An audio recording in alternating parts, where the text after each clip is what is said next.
Evening. I'd like to call to order the Plan Commission meeting for this evening, October 26th. Sure. Time is 7:08. A little late getting started tonight. The next item on the agenda will be the roll call. I'll start with Newt Temte. Skip, are you here? Attendance? Craig Brightsberger. Present. Tom Smith. Present. Jan Brock. Present. And Jared, are you a member? Jared Holter? Here. Thank you. And I myself am present. Is that everyone? I'm sorry. I usually read off the list. Oh, Gargi, are you present? Yes, present. Thank you very much. Thank you. Item 2 is motion to approve the minutes from the previous meeting. I'll make a motion that we approve the minutes from the last planning meeting. I'll second. Okay, we have a motion on the floor by Tom Smith, seconded by Craig Brightsberger to approve the minutes. Is there any discussion? All in favor, please say aye. Aye. Those opposed say no. Motion carries unanimously. Thank you. Item 3 is public input. Now is the time. If anyone from the public would like to address the Plan Commission, please begin by stating your name and address and limit your comments to 3 minutes. If anyone would like to address the commission, now is the time to do so. Second call for anyone wishing to address the meeting tonight. Third and final call. Not seeing or hearing anyone, so consider that closed and we'll move on for consideration and possible action on the following items. Item 4 is a public hearing for the conditional use permit application to remove 3 antennas and replace with 6 antennas and 6 remote radio units on the existing telecommunications tower located at 2520 Midwest Drive on Alaska, Wisconsin, 54650. This is tax parcel ID number 183568-43, which is formerly 384 Theater Road, tax parcel number 18-3570-70. And the applicant here is SBA Communications Corporation, T-Mobile, and Chase 2010 LLC. Is there anyone wishing to speak in favor of this conditional use permit tonight? Second call for anyone wishing to speak in favor. Third and final call for anyone wishing to speak in favor. That portion of the public hearing is now closed, and I'll ask if anyone would like to speak against this conditional use permit for the antennas. Anyone wishing to speak against? Third and final call for anyone wishing to speak against this conditional use permit. The public hearing is now closed, and I will turn this matter over to our city planner, Katie Aspenson, for a brief summary. Thank you, Mayor. This conditional use permit request is related to an existing telecommunication structure 120 feet tall. Currently, all of the antennas and radio tower mounted amplifiers are held within a stealth concealment canister. T-Mobile is proposing to remove this canister and replace it with 6 antenna and 6 RRUs that are how one would traditionally see a telecommunication structures today, with them on the exterior attached to the pole. The proposed equipment that they'd like to do cannot fit inside this canister.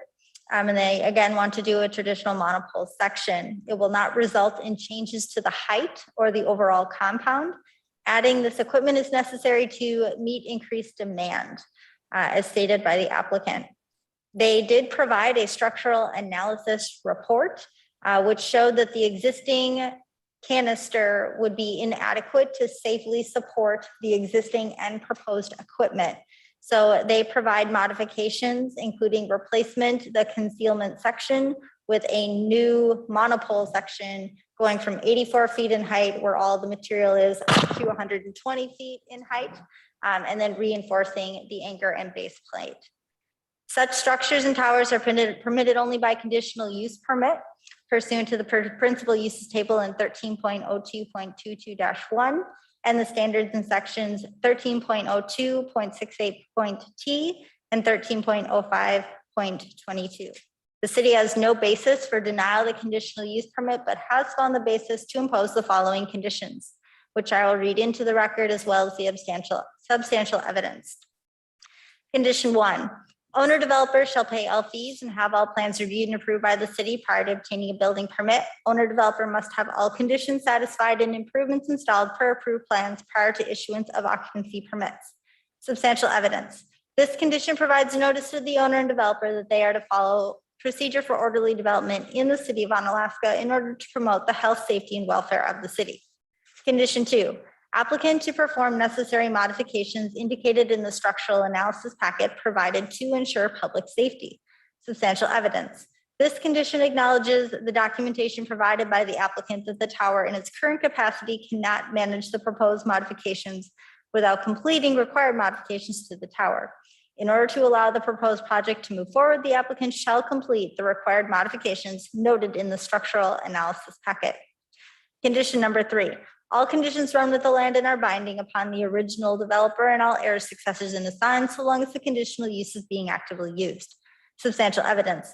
This condition acknowledges and provides notice of the term and puts the owner, developer, and future owners on notice that they are bound by the conditions and they can continue to use the use as long as they follow the conditions and actively use the conditional use.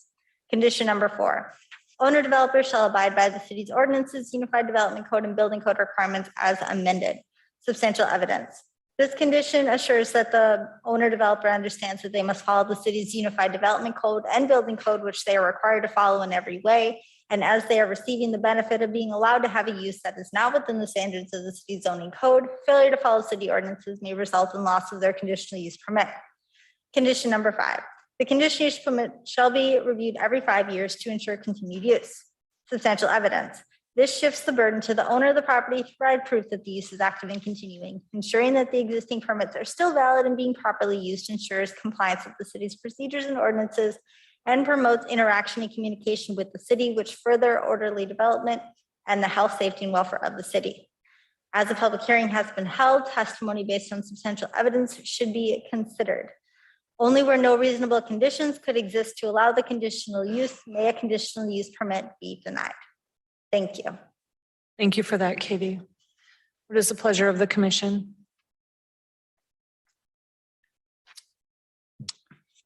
I'll make a motion to approve the conditional use permit application to remove 3 antennas and replace with 6 antennas and 6 remote radio units on the existing telecommunications tower located at 2520 Midwest Drive, Onalaska, Wisconsin, tax parcel number 18-3568-43, formerly 384 Theater Road, tax parcel 18-3570-70, for the applicant SBA Communication Corporation, T-Mobile, and Chase 2010 LLC, with the 5 conditions recommended by staff. I'll second that motion. Thank you, Craig. We have a motion on the floor by Craig Breitsprecher, seconded by Skip Temte, to approve with 5 conditions. Is there further conversation? All those in favor, please say aye. Aye. Those opposed say no. Motion carries unanimously. Thank you. Item 5 is a public hearing for the rezoning application to rezone a parcel of land from Community Business District B2 to Mixed Use Neighborhood District MUN to facilitate a redevelopment project to convert a multi-use structure to an apartment dwelling located at 544 2nd Avenue North, Onalaska, Wisconsin, 54650. This is tax parcel ID number 186680. The applicant is Tom Coleman of CT Real Estate Investments LLC. I'll now open the public hearing and ask for people wishing to speak in favor of this rezoning application. Please begin by stating your name and address and limit your comments to 3 minutes. Welcome. Thank you. Tom Coleman, W5864 State Road 33, La Crosse, Wisconsin. And here representing CT Real Estate Investments. And just to field any questions that you have, once we go through, Katie goes through the list of changes that we're looking for. So. Thank you. Thank you, Mr. Coleman. Anyone else wishing to speak in favor of this rezoning application?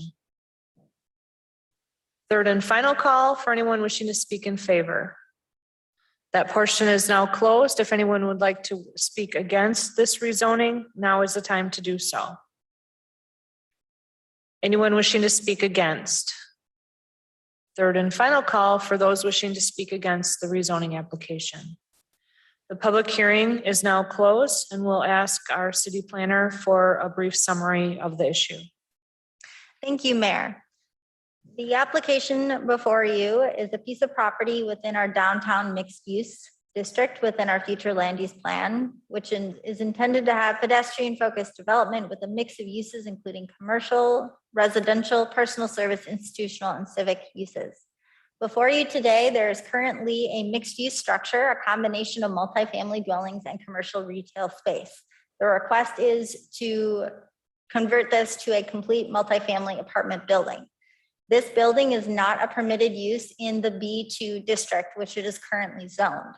In order to accommodate this request, the property would need to be rezoned accordingly. The applicant therefore is requesting to rezone to the MUN mixed-use neighborhood district to remodel the remaining commercial space into residential units.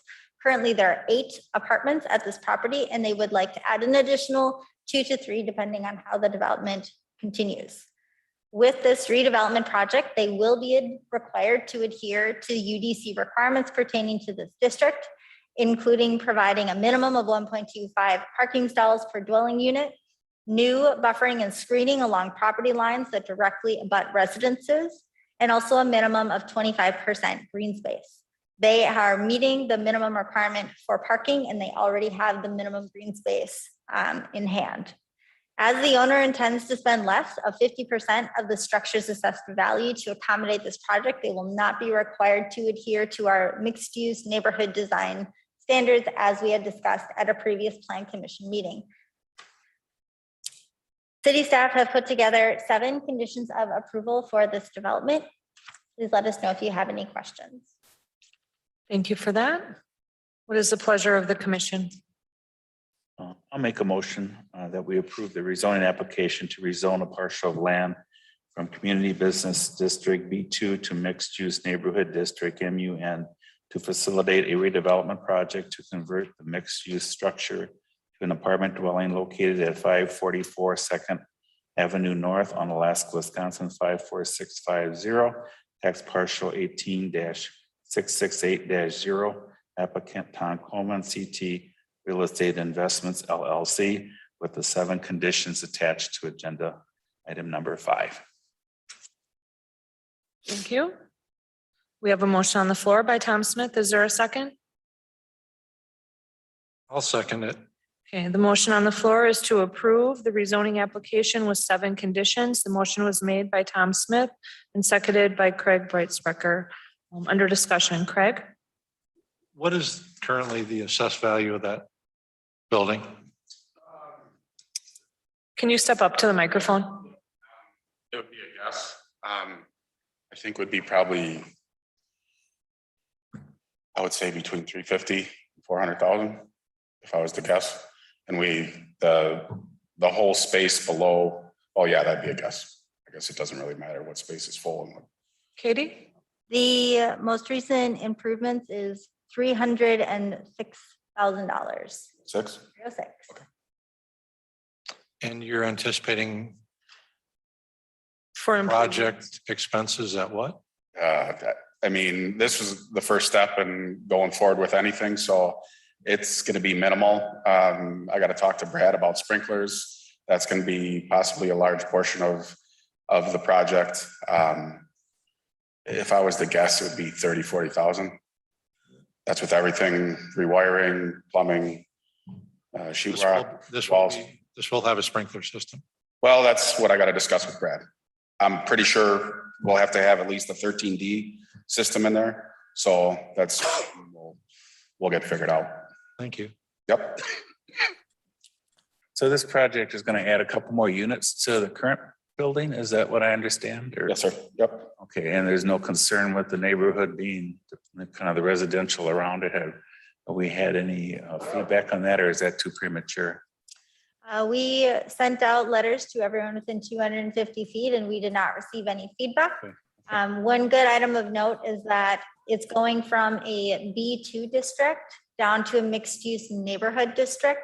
Okay. So the overall number of any future commercial uses are substantially less than what they could do today. Okay, So it's, in terms of zoning, it's a down zone and it's a reduction of uses, but it's what needs to be done in order to allow him to have an apartment building.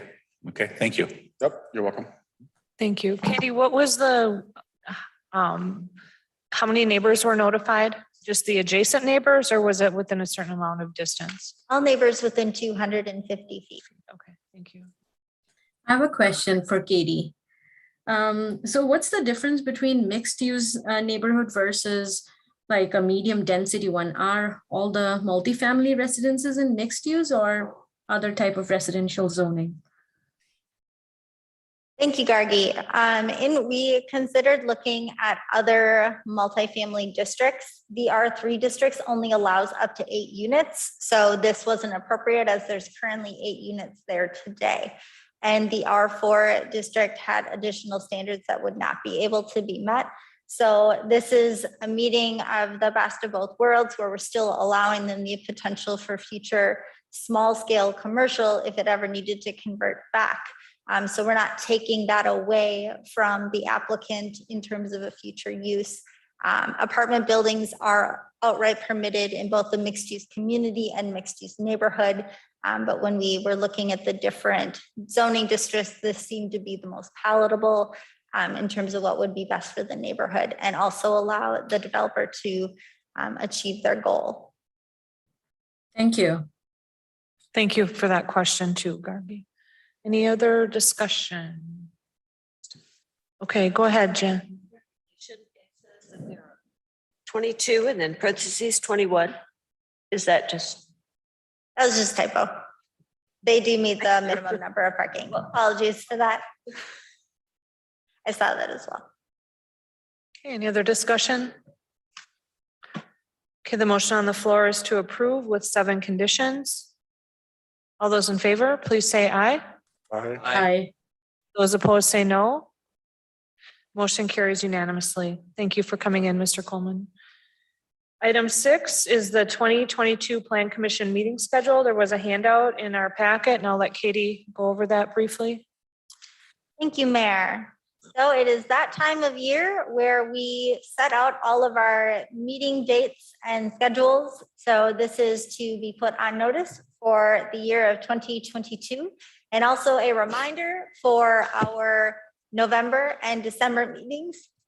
Excuse me, we meet 1 week in advance. So to not conflict with the holiday season.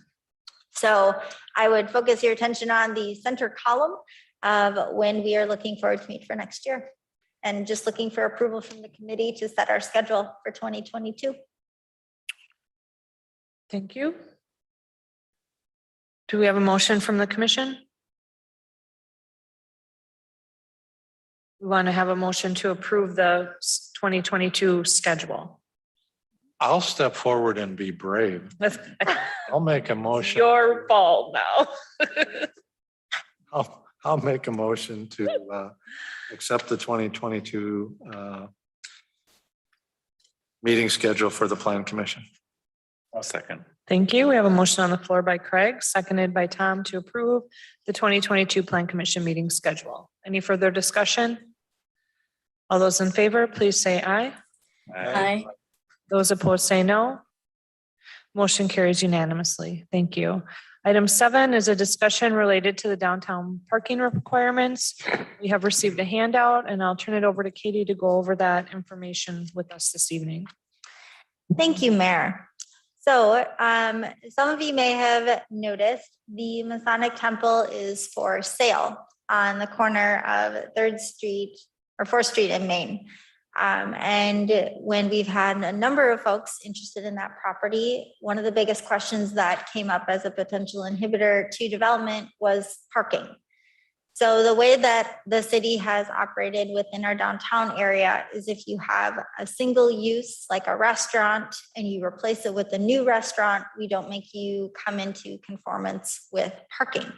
However, if you have a restaurant and you want to change that to retail, you've changed the use, you've changed essentially the pattern of how parking may work in that area, we require parking.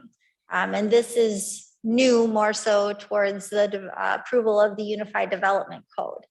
So in a means to create an informal parking survey, Erin Duffer, our planning associate, has put together this document for you this evening, and she can walk through and describe the attached map that shows where on-street parking is today.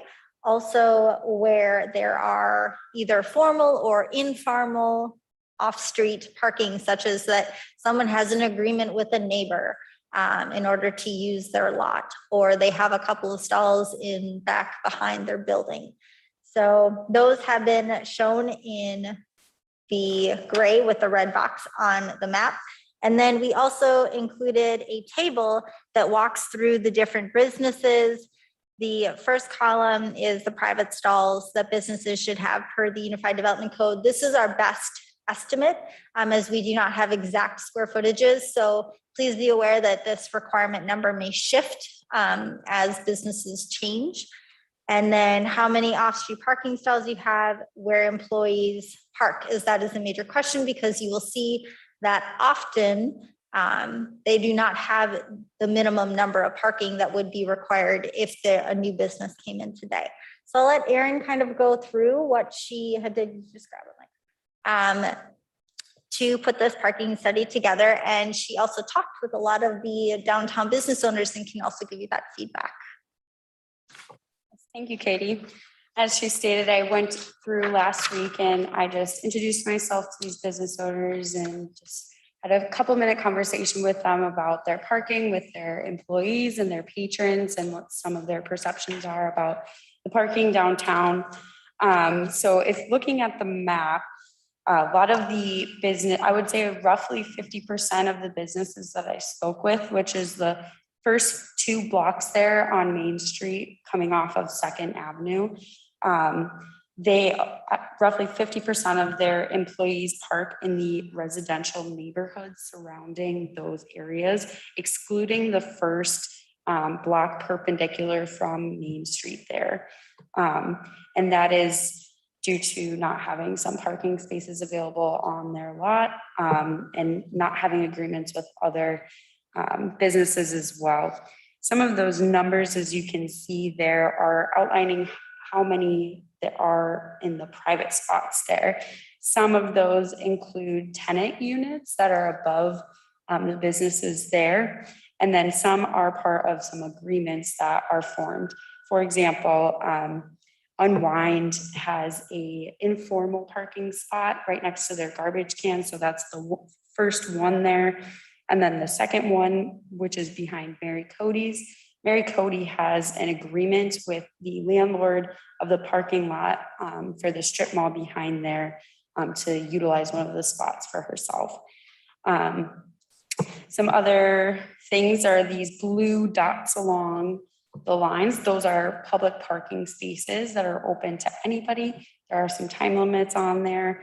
And like I said, the business owners like to keep some of those spots on those first 2 blocks perpendicular to Main Street for the patrons of these businesses. Is there any questions so far? Okay, so some of the things that I noticed while going through and speaking with some of these business owners, a lot of them feel that the parking lot, the public parking lot right next to the Great River Landing is underutilized. They think that a lot of times some of their patrons find that they're driving around looking for a parking spot on the street for a while before they can find one. And then they end up in the residential neighborhood, which they could very well be walking a further distance than they would be from that parking lot. So that's one of the things that we noticed. And that could be due to an inability to see some of the storefronts. There could be safety concerns crossing the road there. And then maybe even some perceived longer walks to businesses or just personal preferences. So some of the things moving forward, I don't know if you want me to jump into that. We can continue looking into this survey. We can look at comparable communities and what they are doing in regards to requiring parking minimums or parking maximums. We can also do a survey of the residential neighborhood surrounding that area to see what the property owners and homeowners there have in their perception of these businesses, employees parking on their streets, if they have enough parking there as well for them, and how we can best analyze this moving forward. Okay, Tom Smith. Have we ever looked at maybe, or should we do a study of the time of day? Time You of know, day. that's really where I see things backed up all over the places when you can't, David raised a good example. You drive around forever to find a spot. During the quiet time, it's pretty easy or around the corner, but there are some areas there and some of those things where it's really a lot. So I could see that these are the valid parking spots, but I don't think it shows the whole picture of how crazy it can get when it's a busy time of day. Certainly. I agree with Tom. When I look at David Ray's, and I'm sure their response is no, or if needed. Is that the owner's response? These are just business employees. I didn't Because- speak with the business owner. Because they use a lot of on-street parking. And pretty consistently. So that really should be yes, as needed.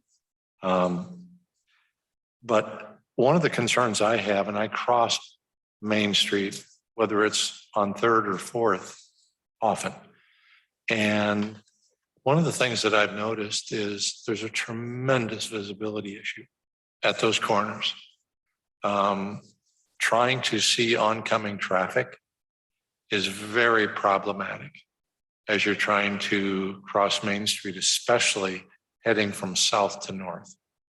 I don't know if there's an answer for that, but it's very, very dangerous. But I agree with your assessment. I think the parking that's provided over by the Great River Landing is terribly underutilized normally. And I don't think you're going to change that because human nature is how close can I get and how little distance can I walk, especially in inclement weather. So. Thank you for that. Anybody else? Just add on to that, I agree that even just crossing that street can be intimidating. Crossing 35, you see the light change, but even not even elderly people or people that can walk slower. But even then, you got to kind of like really move because it just seems like it's an effort to get across the street. I don't know why, but it is. It's a long ways. Yeah, It's a it's distance. a wide street and it's busy, so I think it does have an impact on why it isn't utilized. Now, the bicycle path people, I'm sure they love that, but it's always pretty empty. Okay, Jan? Are there people from the apartment complex there parking in the Great River lot too, or the public lot? I've seen cars there late at night, which they wouldn't be utilizing. I don't know. I'm not sure. That's me, Jack. Yeah. The other thing I was wondering, in parking, you were talking about time of day, also length of parking. What is I remember we changed that a while back. Is it 2 hours or? Jared? So a variety of topics here. I haven't been writing them down, so hopefully I remember them all. We'll start with parking time limits. A lot of it down there is 2 hours. I don't think the Board of Public Works went through it about 10 years ago. So it was, some of it's 1 hour, some of it's 2 hour. Part of it's enforcement. We don't have, it's hard to take an officer off the streets to be enforcing parking. It's kind of complaint based, trying to do a lot of parking enforcement down there. So it's not like there's somebody every day doing parking enforcement. But the police are very good about responding if they're called upon for items down there. Part of what happens down there also, like to cross 35 at the signal light, which is the protected crossing at the signal light, we have put the signal light at approximately 6 seconds of all red. So it gives someone of average mobility to get about a halfway across. And that way then our biggest thing there was if someone's in the crosswalk, you're supposed to yield, no matter, you're supposed to yield as a motorist. The biggest thing we're trying to get there is get people into the crosswalk, get them going across, and then get them so they can be seen.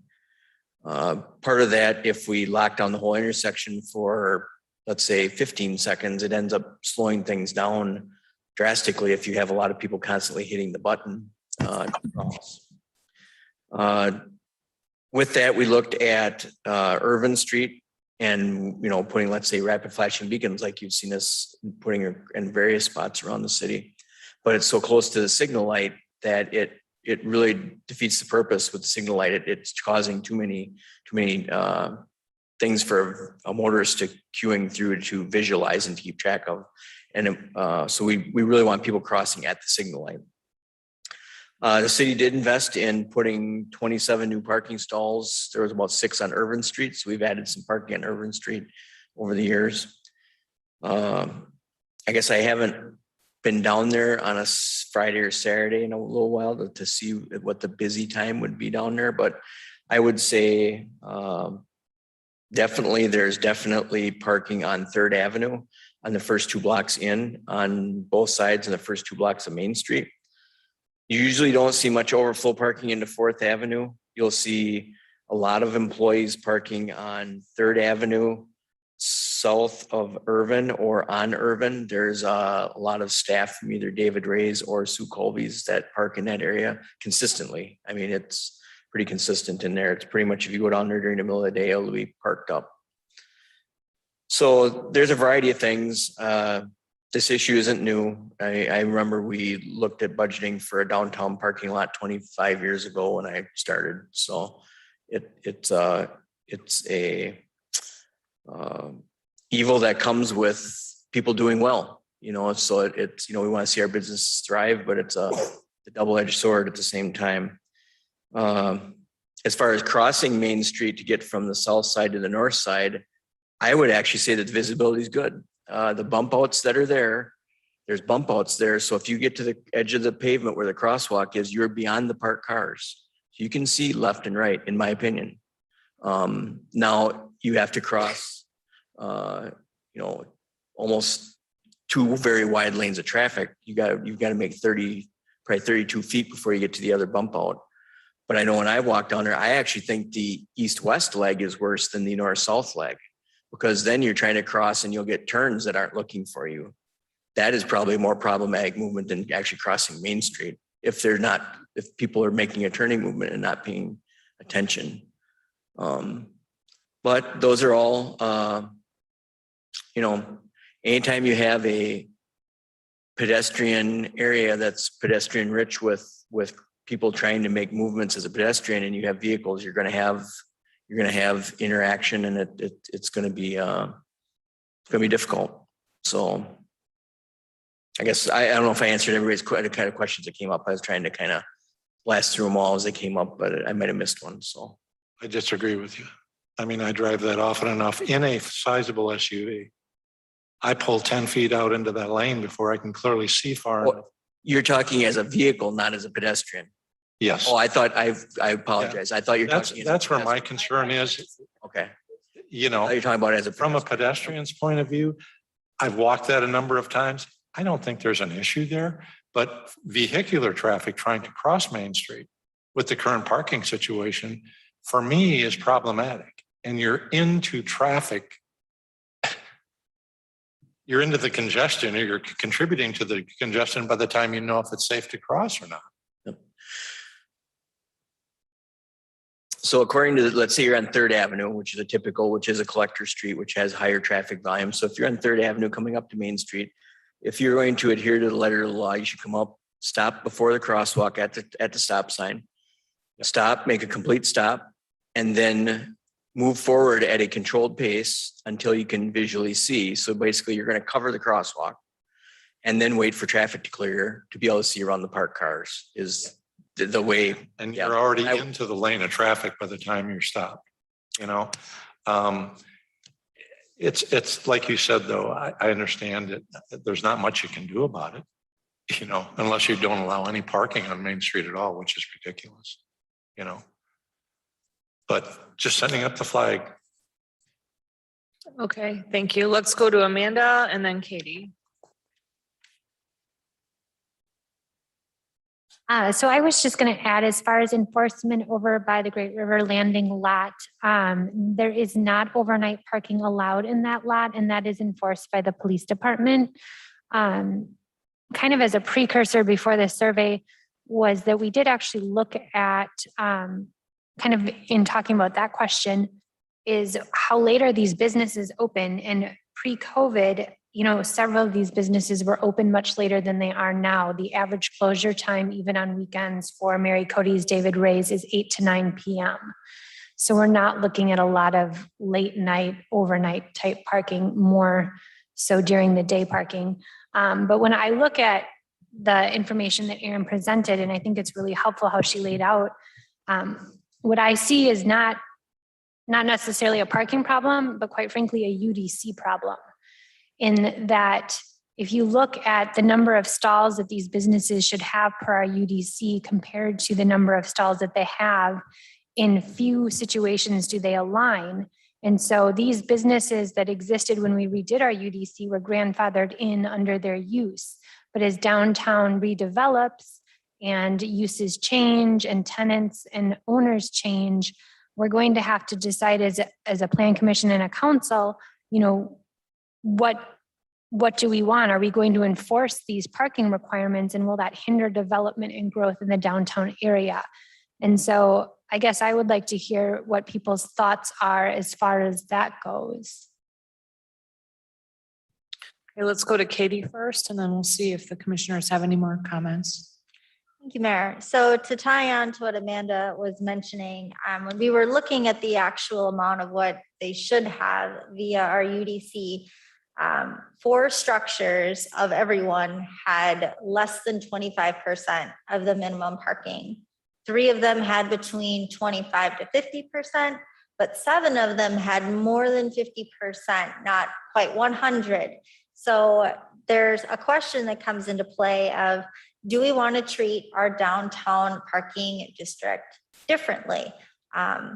Generally speaking, other places within our community, people are able to either get shared parking agreements or they have enough space to have off lot.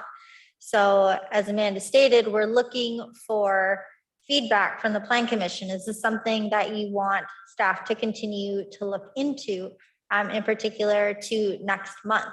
We can look at things such as only requiring 25% is what you have to give us. In terms of, so if you need to have 16 parking stalls, we'll only require 4, or maybe we look at, as Erin showed on here, how much parking is within your particular block that you could use as shared open parking for on-street parking. So there are a number of communities that are moving towards this, some much larger than us, but then other communities similar more with us, like closer to Winona or Chaska, Minnesota. They're doing parking credits or reduced parking in the downtown. Sometimes they're completely eliminating downtown parking, which I don't believe staff would be supportive of, especially if you have multi-family units within it. We want to make sure that if someone chooses to live downtown, that they have a dedicated space. That's important to city staff, and that's something that we would continue to look at. So that's something that we might propose. Is there interest from the Plan Commission to continue to look forward into that? To know, on the offhand chance that you were, because our Plan Commission meeting is early in November, I did put out a notice for a public hearing to discuss this with a potential UDC. So if you want us to continue to pursue, we will continue to act on that public hearing. If you're not interested, we can always cancel that public hearing, just so that you're aware that we aren't trying to force the issue. We just wanted to be prepared. Normally our deadline is after the Plan Commission meeting. This month it was before. Thank you for that, Katie. Commissioners, Craig? Yeah, I don't know what the solution is, Katie. I'm worried about the safety factors. When vehicles can't see when they're crossing Main Street from side streets, and they're trying to see when the next vehicle is coming, are they really watching for pedestrians? you know, it gets to be kind of a, where is your attention? And that concerns me. It's a safety thing. I don't think I see parking violations. Of course, I don't really look for those, but what I'm after is I want everybody to be safe. And streets are primarily for vehicular traffic, first and foremost. That's what they're there for. And I understand that you have to share those. Except I got a problem with people riding skateboards on the street, but that's a different subject. But I think we need to make it safe for everybody. And I hate the thought of eliminating a parking space at the corner to open that visibility up so that drivers crossing Main Street in those first few blocks can actually take everything in appropriately. I don't know, just food for thought. I don't think that that was kind of the point. Like, they're not proposing having any more on Skarkis. I don't think they're proposing increasing the number of potential stalls on the streets. I think what their point is that we have a unified development code that outlines a certain amount of parking stalls. And in our downtown area, we already aren't following our own UDC. And so they're looking at trying to correct that or decide if we should correct it or change it. Does anyone else have any comments for? Part I of think that. I just wanted to add, that's why I switched on and my son started talking. So I would like to really know what, the local residential area and the businesses are thinking about their future growth and need for parking. And is there any way that, Katie was talking about Masonic building on sale, and just like a food for a thought, is there any way to create a parking structure rather than on-street parking?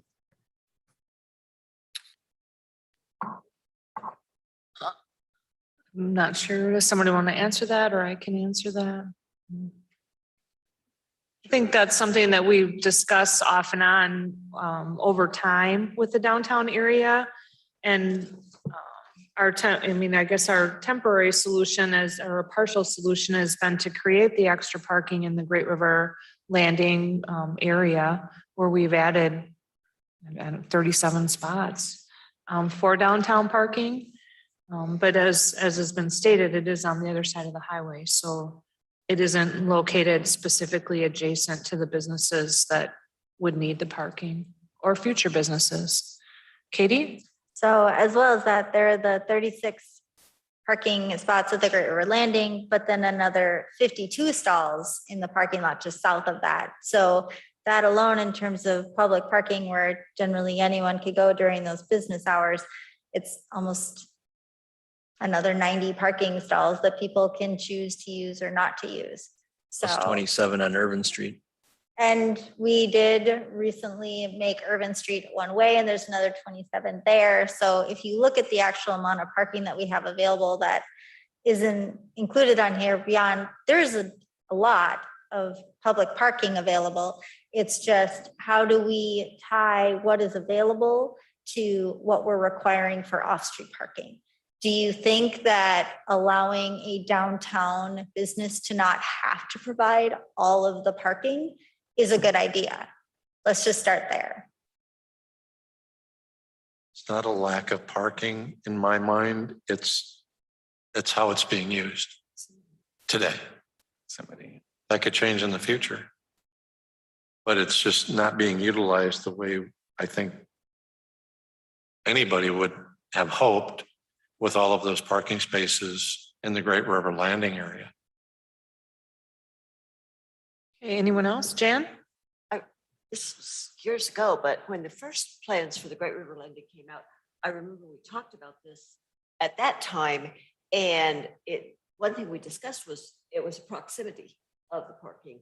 And at that thing, I think, correct me if I'm wrong, was it an overpass or underpass? Overpass. It was an overpass at Irvin Street? Or maybe it was. Yeah, one of the original plans showed a archway over the road, but the problem is probably 80% of the people, if you put it in, would bypass it because it'd be shorter to walk it without having any second floor reason for being on it. Most of the people are just going to cross the road. Okay, any other comments, questions? So So, already had noted talking with the neighboring residents, which we're absolutely willing to do. Those areas that were shown in the pinker colors surrounding it, we can get feedback from those residents to find out. Are you okay with city staff moving forward and just seeing what some other communities are doing and then having we can give you some different options to discuss at the Plan Commission meeting next month. And you can always decide to not do anything, obviously, it's completely up to you, but just to give some additional food for thought. This is meant to prime the discussion and then to see what sort of feedback we would receive if you want to continue. what was the public hearing noticed for? It was for a potential reduction or removal of downtown parking requirements. So that could mean we could look at parking credits. We could look at what is there for on-street parking if we want to reduce how much parking we're going to require. If we don't want to require any parking, there's lots of different options. So it's very general on purpose. Okay, so what's the pleasure of the commission? I'd like that input. Okay, I would too. I think it'd be good to go back and talk to them and also just the future plans. We don't want to drive business out from downtown because I mean, we're No, not at all. starting to boom it a little bit more. So, you know, it'd be interesting to see what their plans are, the future, you know, with their expansion and get their feedback on, you know, how can we increase parking that would work for you, but be a win-win for both the businesses and the city. Not necessarily increasing parking. Right, It's, yeah. do we want to require all the parking today? So that's a decision that we can make that one would argue could assist in aid development and redevelopment. So for example, the Masonic Lodge, if someone wanted to turn that into a retail development, they would need to provide a minimum of 15 parking stalls. Where are they going to find that? And if they Not can't gonna in that provide spot. that, is the end result that we have a structure on our main street that stays vacant because no one can obtain it and provide the necessary parking? Or is our goal to fill that and maybe we say you have to find 25% and then they only have to come up with 5 parking stalls in that example, or 30% or something to that degree. I mean, how existing parking is utilized, that's the key for me. It's not being utilized as we maybe hoped right now. And it's creating challenges in other areas. But I'd like to hear what other people think about that. Okay. I agree. Would you like us to bring back different parking options to consider at the next meeting?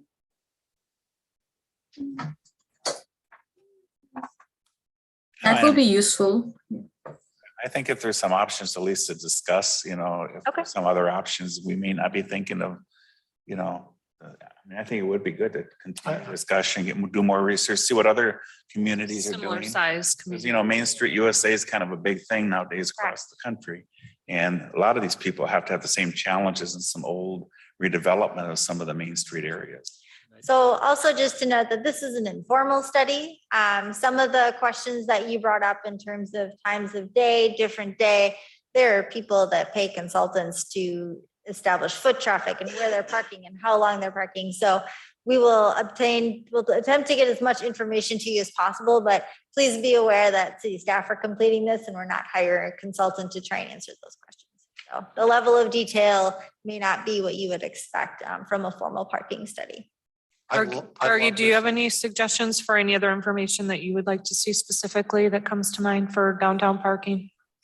I think just, what the other city of same size are doing, not just the same size, the same amount of businesses in their downtown. I think that's the thing. And also would like to know whether the businesses themselves, what are they thinking about it? If is 25% enough? If that's what, the city thinks would be something that they would like to proceed to. So yeah, public hearing would be a good, I think, idea to get those input.